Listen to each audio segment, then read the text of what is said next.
So I'm going on one of my morning walks and I decide to think about serendipity and how we lubricate it.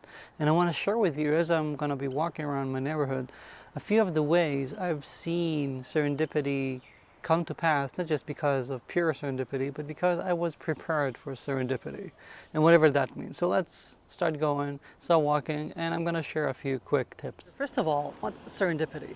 I feel like in my career, especially during the individual contributor phase, I had a lot of luck, a lot of serendipity. I happened to have an idea or some knowledge of something that really helped us at exactly the right time. However,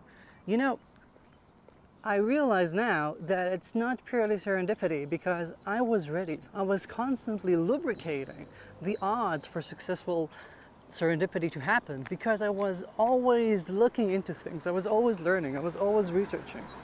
So I think that if you want to increase the odds of being able to do some amazing stuff, you need to be able to see what you know, what you're attracted to, and always be exposed to interesting things and things that make you think and things that surprise you and what's happening that's new.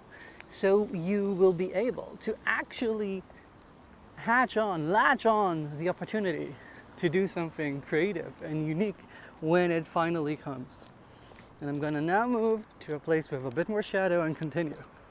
Okay, so let's start with an example. One of my favorite ones, it's probably in at least one of my books if you've read them. Let's roll back almost 20 years.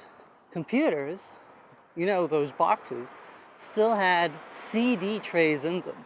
And me being an 18, 19-year-old and a geek who also likes to pull pranks, I used to connect to the computers or workstations of others in my army unit and code them so that they would randomly, every X commands on the terminal, would just eject the CD tray. Okay, completely random. You never know when it's gonna happen. So I would see people, typing away in the room, and all of a sudden you heard that little engine go and push out the CD tray, and they'll be all like, "What just happened?" And people, for a time, someone was worried there was like a worm from Russia or something that got ahead of the computers. So this is me toying around, learning how to control CD trays on computers just for fun. So you might be wondering, how can that ever be useful, right? Except for getting some new enemies in the unit. Fast forward a few months, and we end up in a server farm in one of the bases that we haven't been to in ages. And I go into the server farm. There are racks and racks and racks of servers who all look the same, and we know that we need to fast pull one out. And because of, I don't know why, none of the servers had any markings, any stickers. You couldn't know which server had to be replaced because they were all the same and you didn't see any distinction. What are we gonna do? Those were production servers. We couldn't just randomly pull them out. We had no room layout plans or anything. There was no one to ask, what are we going to do? How can I spot the problematic server and pull it out? Here, my CD ejecting pranks finally paid off. I had this light bulb moment, and I opened a computer. I SSH'd, to those of you who know what that means, I connected remotely to the problematic server. I ran the commands to eject the CD tray. We waited a second, and then out it came, and I knew exactly which server was the culprit. So, serendipity, but I helped lubricate it. And then we get to the need of constantly learning and observing if you want to know what are the possibilities. You can't expect anything novel to happen if you're not exposed to anything. So, for example, I used to follow quite religiously all of the trending startups on Hacker News a decade ago or so. And that means that when the startup I was working at wanted to toy around with actually charging people, I knew about Stripe, and they were very young then. They had less than a year, I think. So not a lot of people were using them already, especially not in our corner of the universe. But I knew them, and because I knew of Stripe, I could, in like 3 hours of work, have a working demo, and having the ability to show that we connected to a charging API in a few hours allowed the startup founders to decide on going in a specific direction incredibly fast. And had we had to create a merchant account and all those things that most companies still used to do back then, it would have taken us ages, and maybe we would have taken a different route. Again, serendipity. I knew things. A bit like Tyrion Lannister, if you remember Game of Thrones. I drink and I know things, and to know things, I work on my serendipity. And this is a recurring theme because I noticed that I kept tinkering and playing around and being aware of new frameworks and tools, even if I didn't use them in production yet. And that means that when there was an opportunity, I used it. So I tinkered enough with Rails at home when I finally had a project where we just needed a very simple CRUD app. I fired up a Ruby on Rails project within a couple of days. Everyone was stunned.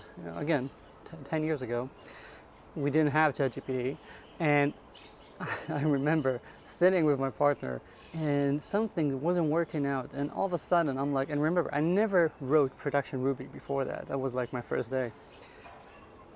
I all of a sudden have this feeling, I'm like, wait a second, I'm pretty sure there's a config file with this and that configuration to fix exactly this. We Google, we find it, boom. And he was like, how the heck did you just know that? And that was just because I kept tinkering and learning and seeing what people were saying about stuff. So Ruby on Rails.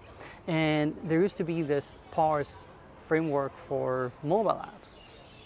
When my friend and I were writing a rocket alarm app 10 years ago, yeah, history repeats itself, because we were at war here, we wrote that in a few days, and I needed the ability to send hundreds of thousands or millions of push notifications really fast. And I just remember that I read about parse and that it enables it very quickly. It's incredibly useful, because otherwise I would have had to code it myself and it would have taken us days and weeks. I just connected to parse, and all of a sudden we had that app, and that meant the app was in the App Store weeks earlier, getting us to hundreds of thousands of organic downloads because people had this incredible need. We just really were able to help them in time. So that's amazing. A couple of years later, I was working at a startup, and they needed to write a demo app to show that their pivot is gonna pay off.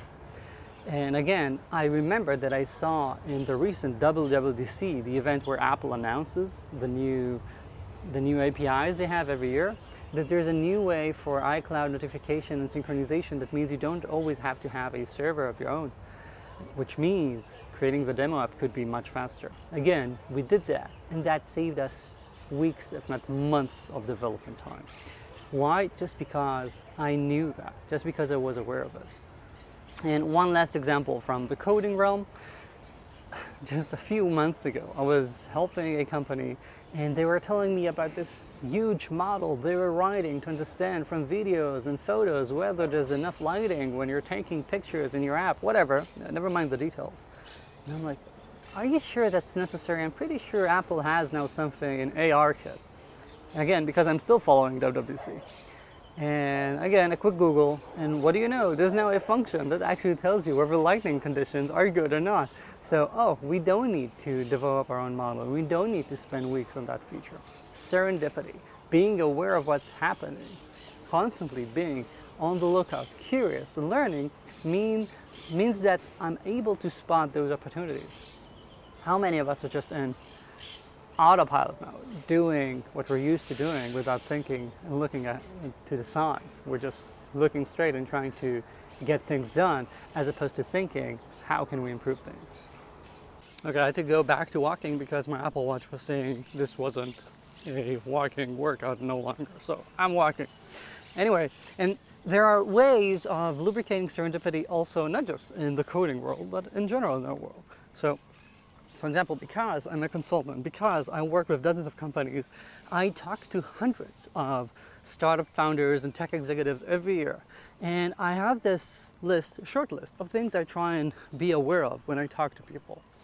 For example, when I hear of people who are leaving, who might no longer be a fit at a current company, but were incredible previously in smaller stages, for example, I try and file that. So when I hear about someone else who needs an early engineer, for example, I can connect them. So this is serendipity in hiring, which is easy, relatively, to do, and people call it networking. But again, for me, this is just networking is just a private case of good serendipity lubrication. And similarly, I also do that with things like experts. If I hear that someone found a very good recruiting agency, or a boutique that helps them with data, or AI, or whatever, I try and be aware of that. So if I happen to see someone who needs help with something, I can help them really quick. I don't need to go into research or just not even think it's a possibility. I can immediately say, hey, I know someone who went through something similar, so we can look into that. And I try and do that regularly. And those are like my ways of being always aware, being always alert, and being able to help people. And I think we're gonna wrap this up because my workout is almost done. And we're gonna look at a bit of the fish, and I don't know if you can see them. And then I'm gonna tell you what I think you need to take away from this. Okay, and one last bit before we go into takeaways. We just came back from a few weeks in Italy, and something that really helped us with serendipity was the fact that I was already in the mindset of being in Rome, being in Milan. Weeks before, I watched videos, I watched films taking place in those cities, I read a book that takes place in Rome. I sort of immersed myself. And this immersion means that when we're walking in an area, all of a sudden I had those moments of saying, oh, you know what, I think there's a very nice park near there. Or I think there's a very nice gelato spot. And really, that made the trip so much more interesting and fun because I had this extra context. And again, I didn't plan out everything. It's not as if I knew exactly where every gelato spot in Rome was. But because I had this extra context, I more often was aware of what's going on around me and had the ability of maximizing the trip, which is quite nice, right? So, one of the 3 takeaways for us from this. Oh, I see we're getting to the playground area and I don't want to be filming kids like a weirdo. Let's turn around. Anyway, what are the 3 takeaways for you?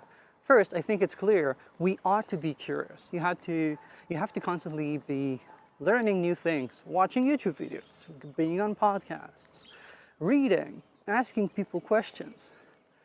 If you're not learning new stuff, you're doing yourself a disservice and you're probably in a rut. You have to constantly be changing, learning, getting new inputs. You can't be in the same spot and assume you're going to get better. That doesn't magically happen. 2, tinker. This curiosity, learning, all the knowledge is worthless if you don't have any real experience with it. Even if it's just, as I did, just tinkering with it by pranking your unit and making people's CD trays pop out. That was tinkering. That was hands-on experience with the ability of doing stuff, not just reading about it. And I think we should be doing it constantly. When I was an engineer, I had constantly a bunch of different projects that I was working on and all of these little experiments. And even now, I tinker in different ways. This video is tinkering, is an experiment, right? I never shot a walk with me sort of video before. I thought it would be nice as I'm going to my walk anyway. And, let me know what you think. But this is tinkering. This is me trying things out. And lastly, before we wrap this up, number 3, after curiosity and tinkering, is the fact that you need to be attentive. You need to be present. I try and always be present, always be mindful of what's happening so I can spot opportunities. I can spot areas where I can learn, where I can do things. And my trick has been to always have my notes app, or I actually walk around with this notebook like a weirdo. And I'll always try and write down things that make me think, things that puzzle me, things that surprise me. If I see something in a different country And I'm like, I wonder why it's like that. Or I wonder if we can make it better. I wonder why they didn't make it better. I wonder how long it's been this way. I write down all those things because that helps me work on my curiosity, and it helps me work on lubricating my serendipity. And being so attentive means that I miss less of the opportunities that face themselves, that appear, because I'm just more present. All right? Thank you. And I hope you found this useful. And as the Apple Watch seems to now be content with my amount of working, I'm going to head home. Please let me know what you thought. If you like this, like and subscribe. I gotta say it like a good YouTuber. And see you next time. Ciao.